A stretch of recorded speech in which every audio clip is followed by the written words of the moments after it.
This panel we have this afternoon or this morning is very appropriate. We have three presenters who combine lots of legal knowledge, lots of information about, technical information about artificial intelligence, and at the same time can contribute to today's discussion a general and very much needed information about how artists themselves are using artificial intelligence, responding to the ethical, the commercial, and the economic issues posed by artificial intelligence, thank you, and other issues. So you've met Ahmed, and Ahmed at the appropriate time will present some responses to some of the earlier issues he heard this morning. He has some new points that he wants to make about artificial intelligence, especially how he reacts to them and how he observes that authors and artists are reacting to them. Sandra A-Stars is a principal at the Antonin Scalia School of Law. She runs a clinic there. That clinic is friend to, supporters of, assistance to individual artists, teaches them law, helps them preserve their rights, among other things. So she has much information about how the individual artists are using AI, reacting to it in much the way that Ahmed does. A third presenter is with us by telephone. Thank goodness for technology, right? He is a hostage of many of the passport issues that are raging around the world these days, and so could not be with us.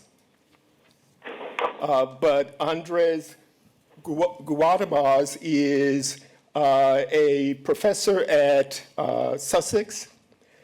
In addition, he is an artist in his own right who has both exhibited and presented in exhibits that are artificial intelligence related. And he's a researcher. He's so a geek in several ways, as Ahmed is, and to some extent, as Sandra and I am. And so we will proceed with each of the three presenters taking roughly, but hopefully not more than about 10 minutes to make their individual presentations. We'll begin first with Andres, then Ahmed, and then Sandra. We hope that we reserve a bit of time at the end for some interpanel, as well as conversations and responses to questions and comments that you have. So with that, let's hope the technology brings in Andres so that he can make his presentation. Mm-hmm. Okay, thanks. Can you hear me? Yep. Yes? Okay, excellent. So we should be in the first slide now. Thanks very much for the kind invitation, and apologies for not being there in person. I'll try to be brief to let the other speakers have an interesting conversation and to be able to foster some questions. First, can we go to the second slide? Okay. It may be a little bit tried to say that the subject has become extremely interesting. You have already had a very fruitful morning from what I hear. And it may have caught a lot of people by surprise. We were just recovering from simian copyright and all sorts of questions about Naruto when the issue of artificial intelligence became even more trendy. For those of us that are looking at this since almost the beginning, the options for protection have always been very clear. First, is the default answer, none of these works should be protected under copyright. They should all be in the public domain because there is no originality and there is no creativity. only humans can create copyright, therefore all of these works should be in the public domain. The other option for those countries that have some form of registration is not to register the works. And I will let U.S. experts talk about this specifically. An interesting third option is on the table. This option is to recognize that these works deserve some form of protection, and therefore either recognize that with copyright or with some type of sui generis right. And this is not obviously AI rights, or we are going to allocate rights to artificial intelligence, but this would be something akin to the EU database right. All right, can we go to the third slide? The main proponents of the public domain option look at Europe as an example of where things are headed to think about this as not protection or being in the public domain. The requirement for originality in European law is that a work can only be protected if it's the author's own intellectual creation reflecting his or her personality. This is well established in directives and also in case law. We've had several cases that have elaborated this element. So also what conveys this idea of the author's own intellectual creation tends to be a combination of composition, it may be originality, etc. It is very unclear if some parameters and algorithms would be enough for this.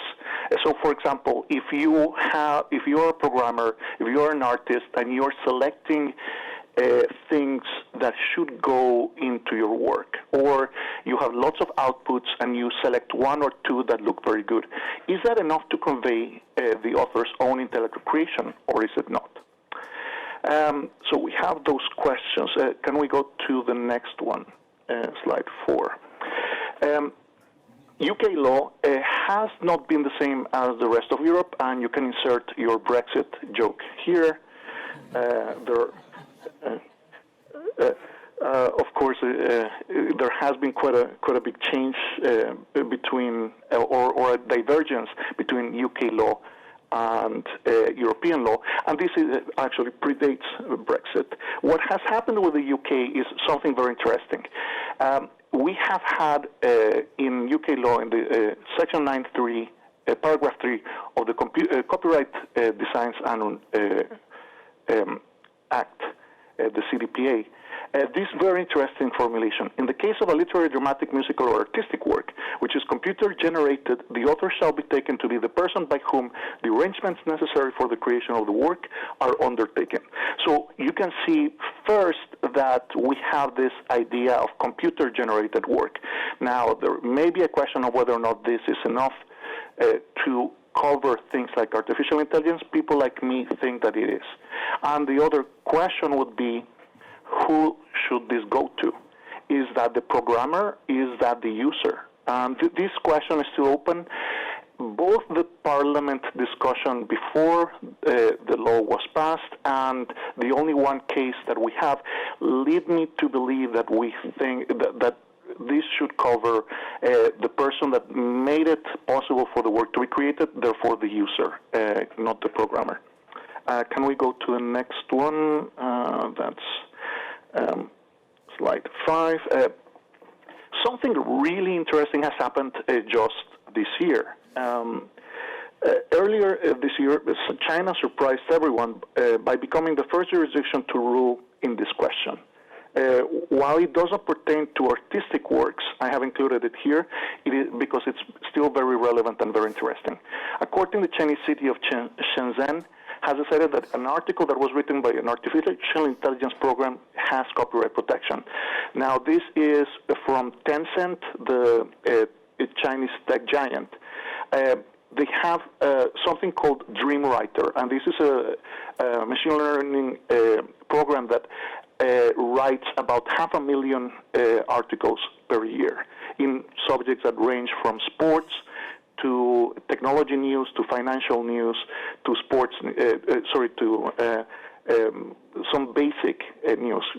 You can also insert a joke here about how sports is actually not very difficult to write about. Now, the court agreed that the article has copyright. A competitor published an article from Tencent. So Tencent sued for copyright infringement. The defense was that this was in the public domain because it's not protected by copyright. This was created by a machine. And the court actually said that this article had copyright and that it was original. Therefore, Tencent is the owner and is the first work that we know that has been allocated copyright. Okay, can we go to the next one? The opinion of artists, in my experience, has been almost to ignore copyright. I've been talking about the subject for quite a while, and I've met quite a lot of artists in Europe that are dealing with this subject and are creating things with artificial intelligence, and they tend to be really not preoccupied whatsoever with the question of copyright originality or copyright ownership. They're more concerned about whether or not they will be infringing works when they are feeding the artificial intelligence of the machine learning algorithms, and whether or not doing this is actually going to be infringing copyright. So the question is not so much the one of ownership and authorship, but one of infringement. And that's, I think, where probably we're going to be headed next. Can we go to the slide 7, concluding. I would like to leave you with a more philosophical question, and that is, why do we protect artistic creations in the first place? From helmets to sofas to pictures to red buses, the courts in the UK have struggled with the definition of art. So we have very interesting case law, for example, dealing with whether or not the stormtrooper helmet pictured here is a sculpture, or whether a sofa is an artistic craft. So the courts have been struggling with this, but lately what seems to be the answer is that the author's own perception, or the intention most importantly, is what is needed for something to be artistic. A helmet cannot be artistic, it cannot be a sculpture because it's a prop, but it has a utility. It's meant to be something. Now, why do I bring this to this question? Let's think for a second. If we can have things that have a very low threshold of originality protected by copyright, then maybe we can stop thinking about the author and concentrating on the author so much and start thinking instead of originality. Make this a question of originality in the intellectual creation sense, in the European sense that something has to be an intellectual creation. If the work would be original by means of at least a modicum of intellectual creation from the start, maybe in the shape of choices of pictures, selection of outputs, and even some sort of programming that goes into the program, why shouldn't we give copyright to this work? As long as the process is not entirely random and mechanic, then there is a good reason to think that some sort of protection should be allocated. Think of, for example, the next Rembrandt. If you know the case, there was a team in Amsterdam that created this amazing painting that was a machine learning version of what a Rembrandt portrait should look like. The programmers and the researchers in this put a lot of work, a lot of thought into the creation of this painting. So that, to me, is enough to convey originality in the sense that this is an intellectual creation that reflects the personality of the author. It may be the final execution is not wasn't created by one artist, but I think that there is enough to give copyright to someone, and I think that that's where we should probably be heading. Thanks very much, and you can go to the final slide. Thanks.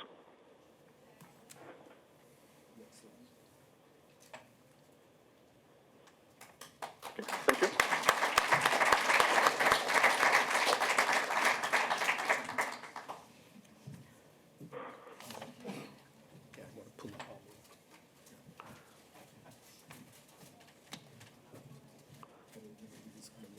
That's fine.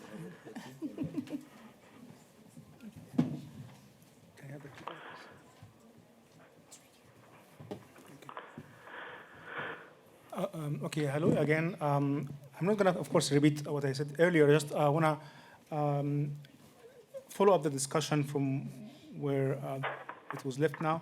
I want to talk about what artists do with AI, and there are amazing, and a lot of things is being done using AI in the last few years.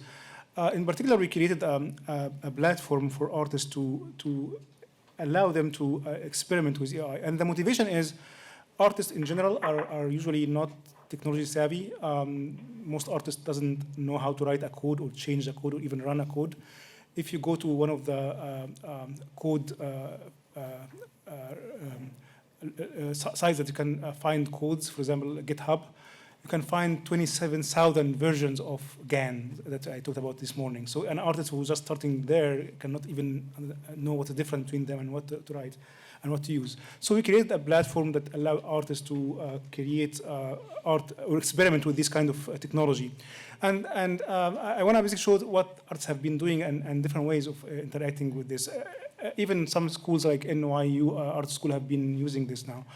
So this is an example of an artwork that the artist here, his name is Devin Garakanian, used photos of Charlie Chaplin, fed it to some AI algorithm, and generated this abstracted surrealist version and printed it. So it just printed the outcome. So here the artist using the algorithm and finding, selecting an outcome and printed it.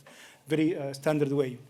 Here's another example of an artist, Marco, who from New York, who basically fed the AI his own photos and fed it also his own style of artwork, how he make art, and generated this stylization of photos based on his own style, and then printed it and then painted over it. So as you see, it's a very sophisticated work where it involved choosing the art that fits into the machine, manipulating the input and the output, and hand painting. Here's another example by an artist. Her name is Anne Spalter. She actually is an artist who, for a long time, had been doing digital art. And she used the platform, and she was amazed by what it can generate. But she wasn't happy with the quality in terms of images are very small, actually 1 inch by 1 inch, basically. And so she actually painted based on the idea that the AI gave it to her. So this is all painted on canvas. And she was telling me that for the first time in 25 years, I go back and painted using tools because I have been a digital artist. So the AI inspired her and gave her ideas of what she would paint. So the AI is an idea generation. Totally different. This is, again, some of her work. And finally, Carla Ganes, who is a professor at NYU, who actually using also these kind of tools for many amazing ideas, try to convey a concept. For example, she made a competition between herself as a human artist and avatar artist. It called it Carla Gan. Funny, her name starts with Gan. And this competition, basically, she boosted works by herself and boosted works by that AI-generated works based on her own inputs. And after a while, people could not tell which one is the real person and which one is the avatar person of the artist. And she created amazing, for example, virtual reality experiences that uses AI in the making. So just some examples of what an artist would do. As you see, basically artists are using AI now as a tool. However, it's a very different kind of tool, and because always any technology comes around artists using it, from the invention of oil paints to printmaking to photography. Always artists take notice and use this technology. What's different here is a tool for the first time has some element of creativity. It can surprise you even as an artist, and that can lead you to even new direction. And here is the the issues that we're all discussing today. And so in terms of authorship, as I said, there are different versions of using this process. Either you can be technology savvy and you have control of the input, the algorithm, and the outcome, where you control the whole process, and this way that it deserves wider protection. Because if you develop an algorithm or a process that can generate your own art, and it can generate infinite amount of art, there's no sense of copywriting or asking for copywriting a single output of that, because this machine basically can generate infinite amount forever. But at the same time, it's very hard, as we described here also earlier, to patent this process, because it's an algorithm and a software which is very hard to patent. So we come into a point where it's very hard to protect the outcome and very hard to protect the process, and that needs some different way of looking at things. And the other way of doing things, if you are not a technology savvy and just using something that's already made, and you're just pressing a button and generating more, or searching what can be generated and finding something, or combining things to generate at the end something that you like. There is some creative process here also, but here it's more into what a photographer would use a camera and create something of their own. Anyway, this is just some of the feedback I'm giving over the discussion that has been here in the morning. One last thing I want to discuss also, or open the question about, the use of data in the process. Suppose you use data by a living artist or somebody who's protected. Like you take Warhol, for example, art and feed it to the machine to create something. What is the situation here? I personally see there is no difference in that from a living artist who actually go to a museum or take a Warhol book and look at all the photos and digest them and make a creation at the end. Because the AI at the end will create things based on data, but in the same time, as long as that creation is not a direct derivative and it's transformative enough, for me, I see it as no different than a human digesting that body of work and making a creation. So I don't see a reason why to treat the machine or the AI generation, artists using AI generation here differently. So this is just my comment about this. Thank you.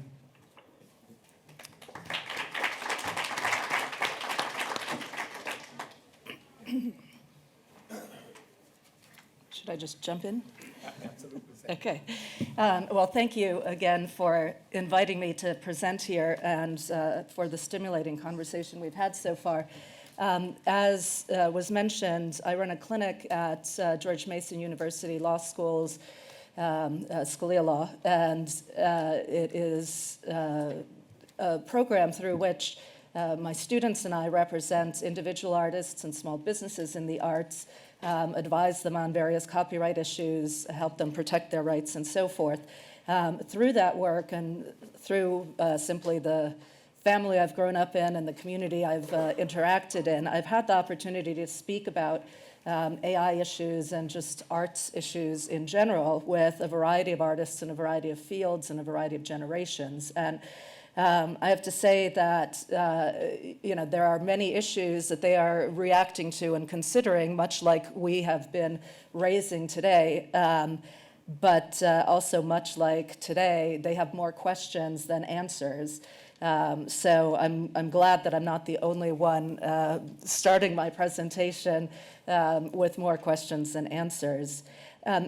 The next Rembrandt project was mentioned by Andres, and I thought it might be good to play the video so that everybody is starting from a common understanding of at least one of the ways that machine learning and AI is being used. So if we could hit play on that.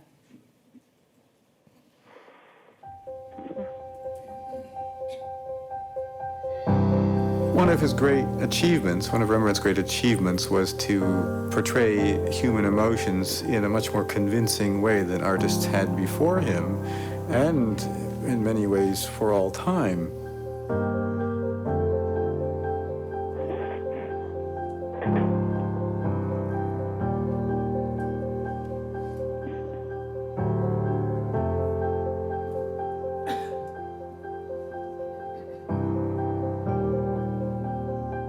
At ING, we believe in the power of innovation, what it can mean to people.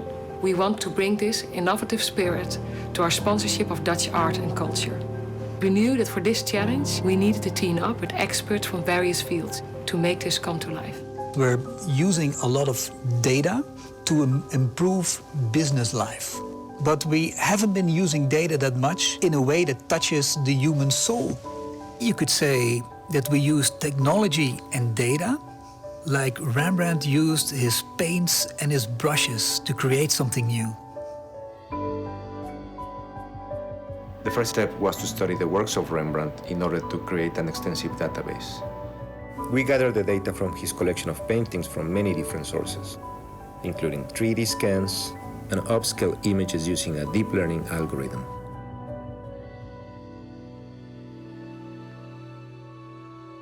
Because a significant percentage of Rembrandt paintings were portraits, we analyzed the demography of the faces in these paintings, looking at factors like gender, age, and head direction. The data led us to the conclusion that the subject should be a portrait of a Caucasian male with facial hair between 30 and 40 years old, in dark clothing with a collar, wearing a hat, and facing to the right. From there, we started to extract features only with faces that were related to that specific profile. And we had to create a whole painting from just data. And we used statistical analysis and various algorithms to extract the features that make Rembrandt Rembrandt.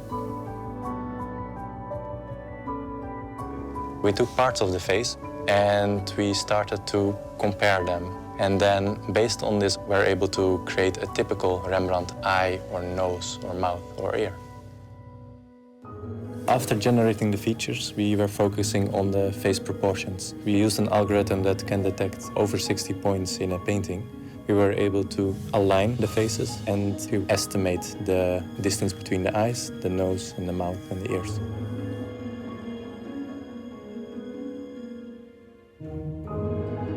A painting is not a 2D picture. It's 3D. You can see the canvas, you can see the brushes, and that's what makes the painting come alive. A hive map is essential to make the painting a painting. We incorporated the height map into the painting and printed on a 3D printer that uses a special paint-based UV ink. It printed many layers, one on top of the other, which resulted in the height and texture of the final painting.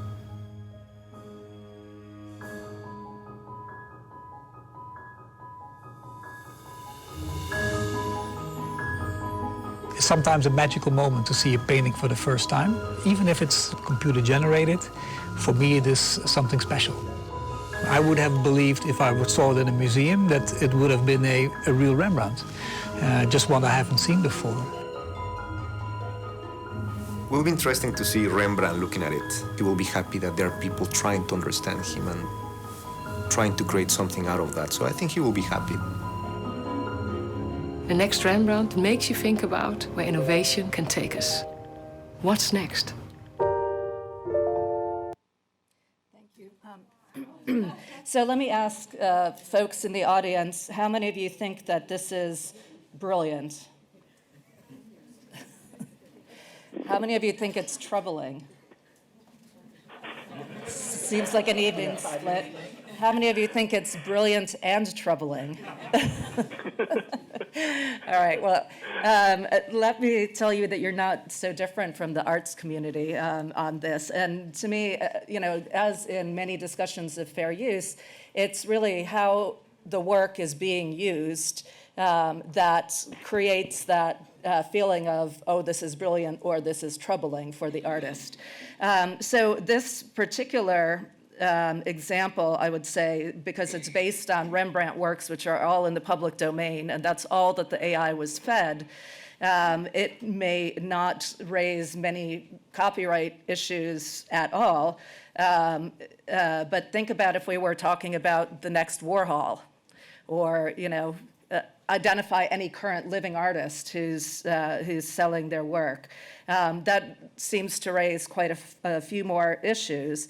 There are various ways that we can deal with the ingestion of works, and I think that may be the place to start the discussion, because that's certainly the place where an artist whose work may be being used to teach the AI starts. And so there are various possible policy answers.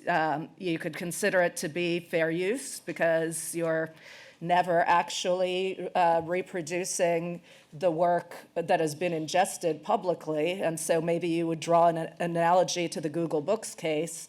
That may be troubling to some degree because the Google Books case, I would say, presents a completely different ultimate scenario, which, arguably the court found benefited the artist at the end by making the work, findable and purchasable. And I view the Google Books decision as a narrow decision, which requires a variety of factors to be in place before we would consider it fair use. But that's certainly one option you could take. Another possibility on the other end would be everything needs to be licensed that's fed into the work. That's also not a unreasonable position. And then I guess there's a position in the middle, which is it's fair use so long as the work that's produced in the end is automatically public domain, which I think is what Andres was suggesting.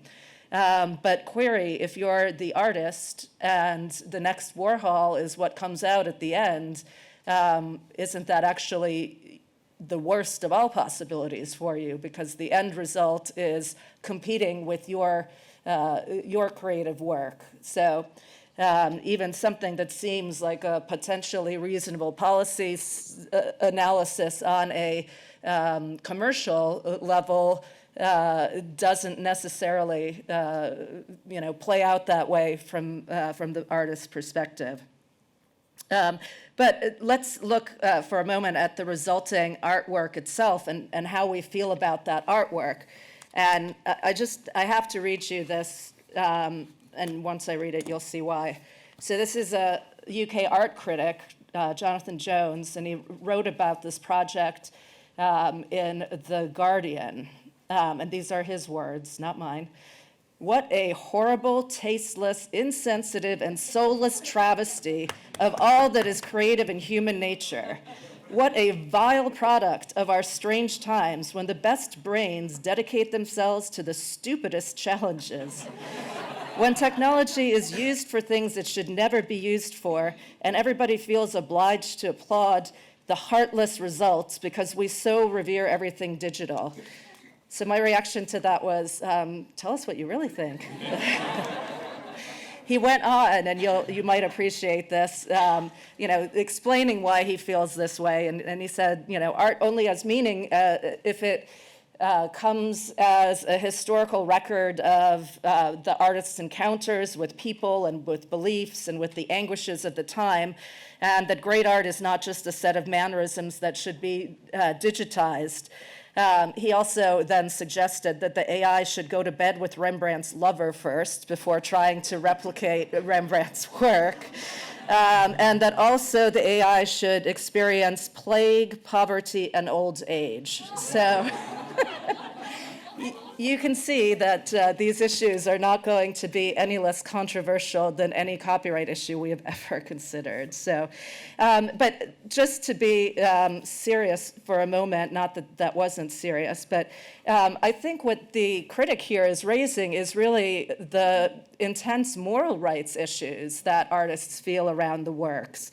And, as you from the EU and UK know more than I, there are more than 60 countries internationally that recognize moral rights of attribution, of disavowal, of publication, of withdrawal from market, and of modification.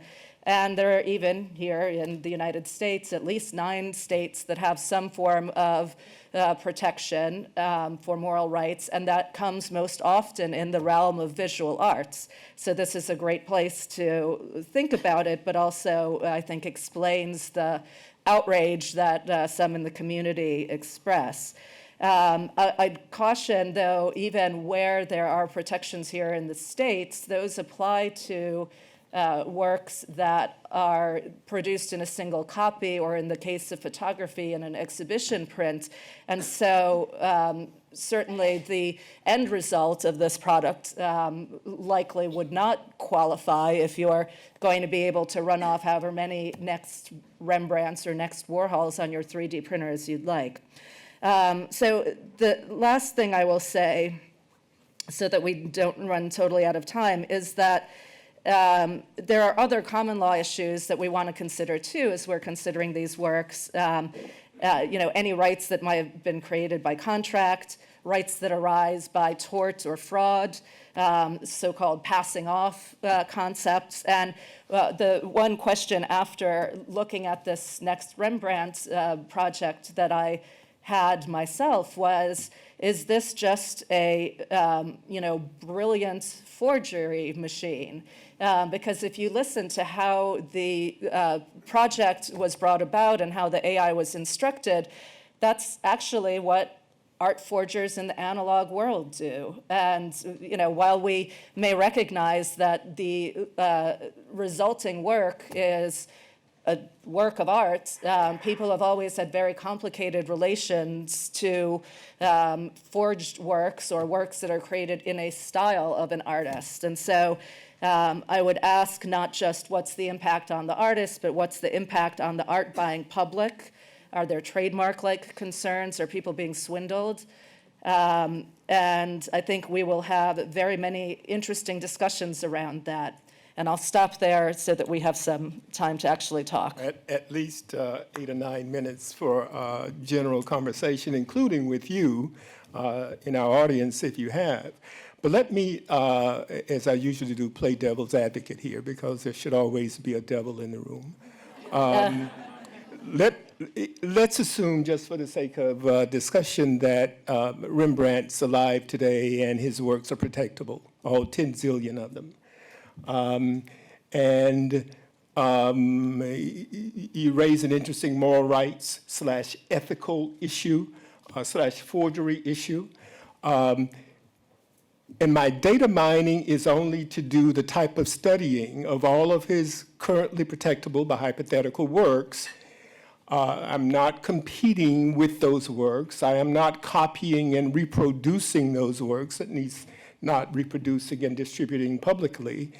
I'm milling for the process of research, doing what computer programmers do all the time with others' copyrighted programs, which is borrowing content, using it to advance the state of the art. In this case, I happen to be using it to advance the state of the art of visual artists.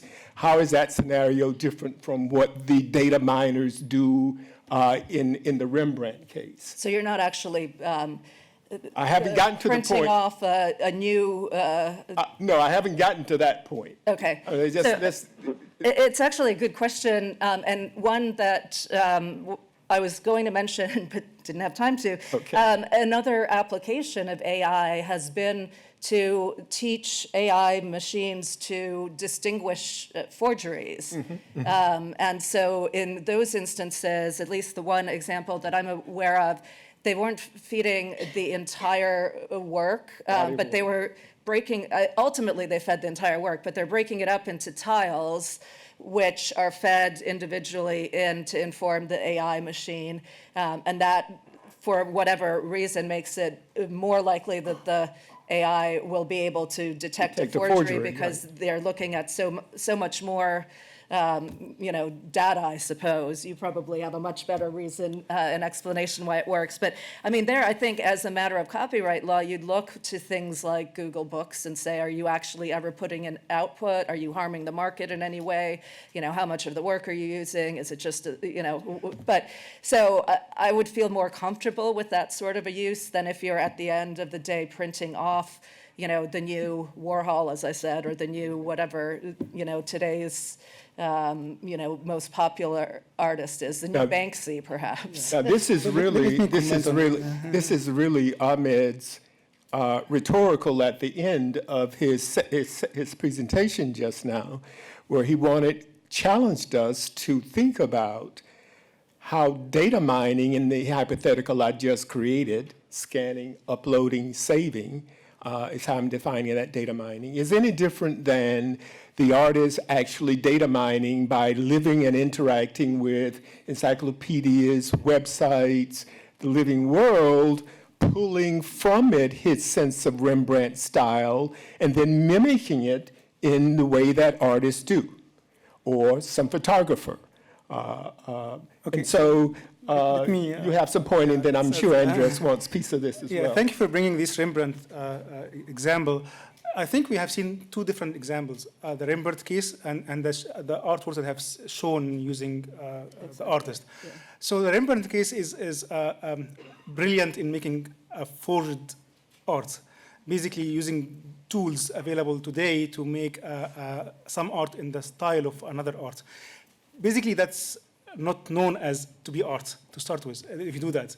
If you do something in the style of Van Gogh, that's not art. That's basically maybe in the art market they think of it as decorative art for you putting in your room, but not really art. So artists doesn't do that. Real artists try to do something creative and new and their own idea.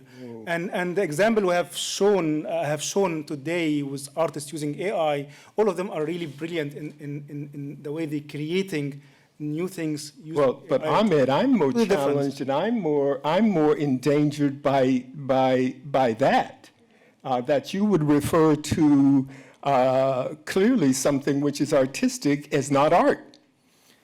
That leads to a very fundamental question: what is art? But art, that is a more dangerous proposition. Critic here, so. That is a more dangerous proposition to copyright than it seems to me AI is. Yeah, as I mentioned in my talk earlier today, what really drives a progression of art is really innovation.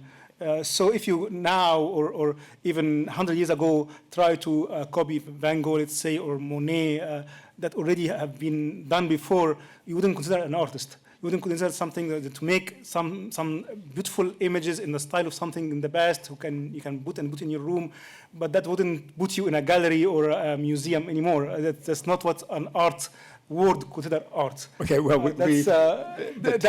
that's not what's I mean, you cannot copyright that in the start ways because there's no innovation or creativity behind it. Well, but that's a high standard. We copyright protects trash too.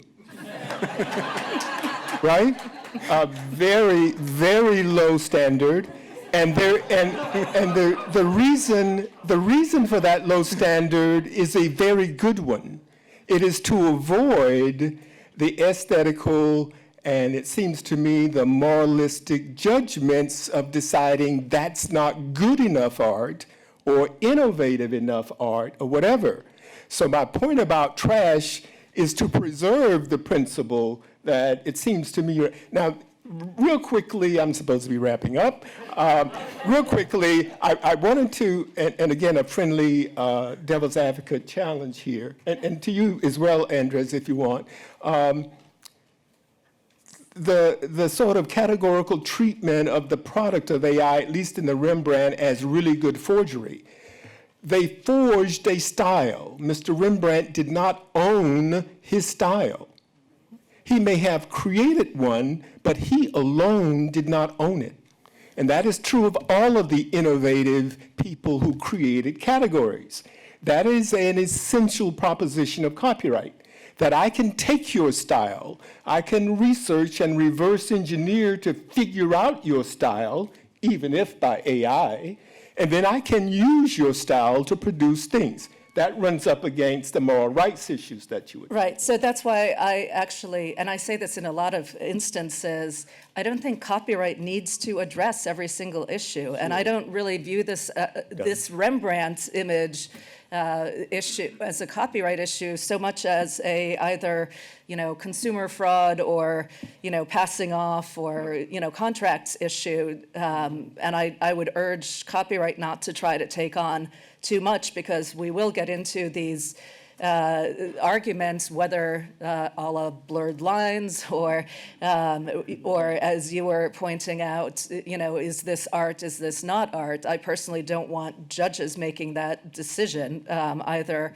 for me or for my clients. Okay, we'll let Andres have the last word, and then that will be it.